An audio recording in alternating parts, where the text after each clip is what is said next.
guys, how's it going? Solo back with another daily episode. It is the start of another great trading week, and we'll do a lot of things today. Let's talk about space, do some updated technical analysis on Virgin Galactic because they had a big day today.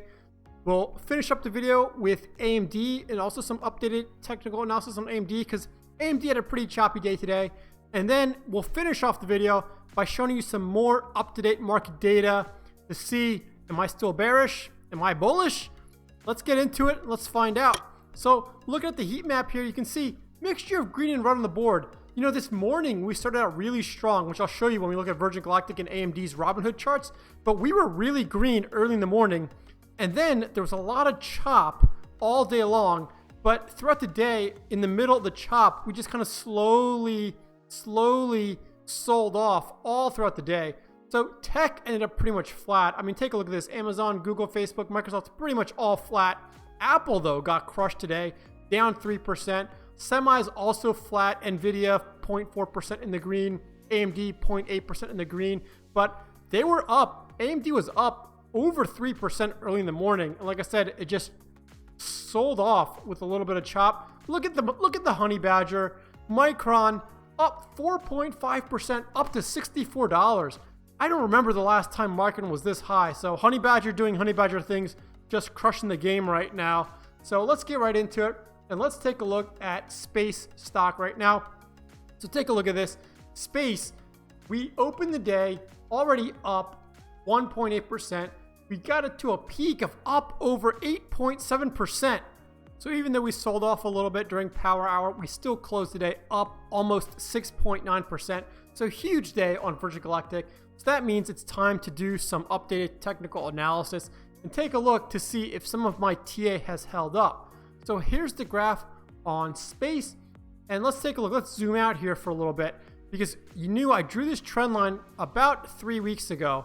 And you can see we closed below the trend line for the past 2 trading days and also below this area of resistance that I drew at about $24 and some change. So if you saw my video over the weekend, you knew the thing I was looking for was whether we were going to hold this area of resistance and sell off to the bottom, or I was looking to see, are we going to break up above it? And today, because we were up so bigly, we ended up breaking above it. So we up almost at $25. So if I zoom out here, that's higher than the most recent highs on October 20th. And so the question now is, since we broke past the highest level of resistance that I had at about $24, where's the next level of resistance? So if I zoom out here, you can see the next level is about $27.50. And that's because the next highest high of recent times was on July 23rd at this level. So really right now, if we can confirm tomorrow that Virgin Galactic closes again tomorrow above $24 and some change, then the new range that we're going to trade in is between, let's just say, $24.50 and $27.50.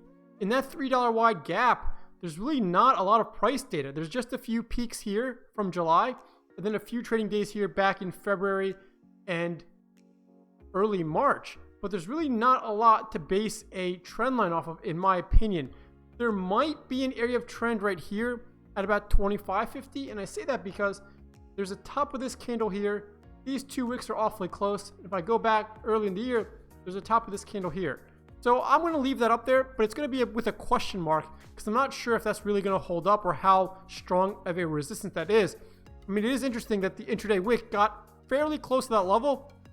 So we'll have to see where we go tomorrow. I mean, take a look at this RSI curve. We've been very close to being overbought for the past 3 trading days now. So I have to imagine that space has to pull back a little bit. I mean, the past few days, I feel like space has gone up every day, 3, 4, 5, 6, 7% every single day. I'm kind of kicking myself because I closed off some of my shares on Friday, scared that AMD was going to sell off today. If I had held those shares, I could have closed out those shares and sold them off for a good profit today. But what are you going to do? You know, hindsight's 20/20. So that's really my updated technical analysis on Virgin Galactic. Let's take a look at AMD to see how AMD did today. So we'll go back to Robinhood and take a look at the chop on AMD. So take a look at this. AMD opened up pre-market up 1%. Within the first 20 minutes or so, we were up over almost 3.3%, sold off a little bit, came back up again, up over 3%, sold off again. A lot of chop all day long. And take a look at this, from about 130 to 220. So in about an hour, we sold off all the way back to where we closed on Friday. Did rally a little bit, and then we kind of traded flat during power hour. We ended the day up only 0.8%, which is kind of interesting because I'm not sure why we rose so fast and then sold off so fast all within the same day. The whole day, just overall in the market, seemed a little bit of choppiness. And these are the days that I dislike trading because you can never get a feel on what the market or what the stock is going to do, if it's going to be a red day or a green day. I mean, AMD could have very easily gone into a red day and sold off back down through this dotted line where we closed Friday. But these are days where I personally like to stay out of the market just because you just don't know what's going to happen. I know someone in my Discord server, they said they opened up a covered call right around here in the morning, and that was probably an awesome play because once AMD sold off, they were probably profitable on that trade already, so good on them. Let's take a look at my AMD options, see how they're doing. So I have covered calls that expire on December 24th at the $90 strike price, and I sold them for $296. Right now, they're going for $257, so I am profitable on them right now, but this option, I have two of them. I have two contracts. I'm just going to let them ride to expiration, and whatever happens, happens, because a part of me does want my shares to get called away. I was assigned those shares at $85 a piece. If they get called away at $90, that's fine by me. I get $500 in stock appreciation per contract times two contracts, so that's $1,000, and I get a little bit of premium on the side as well. So I'll be happy with that. You know, take a look at the technical analysis on AMD right now. I just don't know if this is a fair valuation for AMD, but if you take a look at it, for the past few months, we've basically been trading in a channel between about low 70s, let's just say $73, and about high 80s, right? Just for basically the past 2 or 3 months, we've just been up and down in this channel. So right now, we are getting towards the top of that mark. You see, I drew this trend line a while back, and the intraday high today, take a look at this. It really much bounced right off this area of resistance that I drew at in the high 87s, just shy of $88, and also rejected pretty much right off this trend line. So we did close pretty much right at this Fibonacci level at $85 and some change. So what I'm going to do is I'm going to drag this out a little bit just so it's more in line with our data today. And you can see we pretty much closed right at that fib level. So it's going to be interesting to see if this supports tomorrow and we have another green day on AMD. But I really want AMD to go to the moon right now because I do want my shares called away. I would love to see AMD trading in the low 90s or something of that nature. But we'll just have to see and what happens this coming trading days. Not really overbought or oversold on the RSI. It's more toward the overbought side, but really close to the middle anyway. The 50 and the 21-day moving average are about to cross over.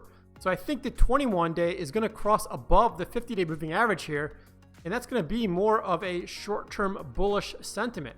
So everything's looking good for AMD right now. I think there is a strong chance that AMD could get into the 90s by the year end, maybe even by early to mid-December. We'll have to see if there's any catalyst that comes out on AMD. Some good news. I know they are releasing their GPUs right now, and they are in high demand and very low supply. So there's a lot of buzz right now because people are trying to buy their graphics card and they're all sold out. We'll have to see and monitor that situation, but it does look like those cards are selling like hotcakes right now. But in NVIDIA's defense, their cards are also in high demand and selling out. So I think right now, AMD and NVIDIA are going to have some good sales numbers coming in because of their graphics card sales and also CPU sales on AMD's side. Now, I promised you we'd end the video looking at some data, so let's get right into it and take a look at that. So take a look at this chart here. This is the fear or greed indicator. And take a look. Right now, we are at a level of 75 out of 100. So we are right now in extreme greed. Previously, we were at 63 on Friday. A week ago, we were at 69. A month ago, we were at 66. And a year ago, we were at 69. So we are right now, as a market, much greedier than we were a year ago, a month ago, a week ago, and even one trading day ago. So this is the scary stuff, right? These are when crashes happen when nobody expects it. Here's an interesting graph right now. So what this is showing you is that the healthcare sector stocks are trading at a record valuation discount similar to previous policy milestones. So if you believe in the healthcare sector, or if you want to go long on the healthcare sector, this is showing you that they are basically on sale. I mean, take a look at this. When they introduced the Affordable Care Act, it was around 20%. And when the Clinton health plan was introduced, that was also in the high teens to close to 20%. Right now, basically in the past 30 years, it looks like the healthcare sector is trading at the biggest discount it's ever had at about minus 23%. So I know there are healthcare sector ETFs if you didn't want to pick an individual stock, but just food for thought. Obviously, nothing is financial advice. I'm just providing you with the data, but it does seem like the healthcare sector is still on sale, even though other sectors have rebounded. So just piggybacking on that first data slide I showed you, take a look at this. This is the graph of the fear and greed index over time. And right now, like I said, we're close to the mid 70s. We were at 76, and we haven't been that high since earlier in the year. But take a look at this graph. We don't really trade in the high 70s of the fear and greed index that often. I mean, we were here back in 2019, 2018, but this is really very close to a peak. And when that happens, you know, it seems like we do come down pretty significantly. So we'll have to wait and see. But compared to historical numbers for the past 2 years, we are relatively high on the fear and greed index. And you can see we're right now in the extreme greed territory. And we'll finish off this video with this graph, which was very interesting because right now we're all talking about the FANG stocks, right? FAANG, Facebook, Amazon, Apple, Netflix, Google, and everybody's into big tech. But take a look at this graph. It's showing you FANG stocks versus SaaS stocks, SaaS. And if you're not familiar with what SaaS is software as a service businesses. So those are companies that instead of a one and done transaction, meaning I'm not talking about where you go to the store, you buy an iPhone, and that's it. You've given your money to Apple and it's a done deal.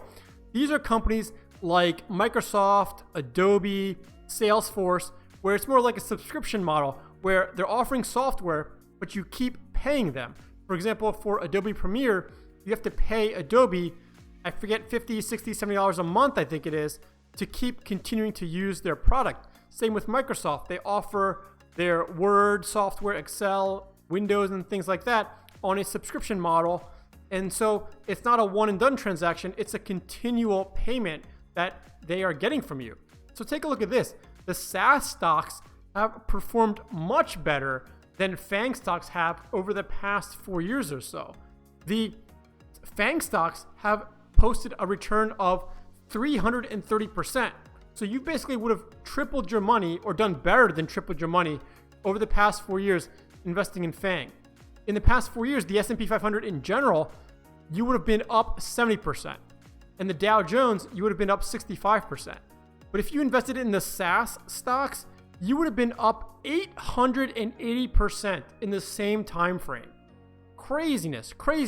So some examples again are Microsoft, Adobe, Salesforce, stocks like that are essentially tech stocks, but they rely more on a subscription type model instead of just a one and done transaction like you go to the store and buy a product.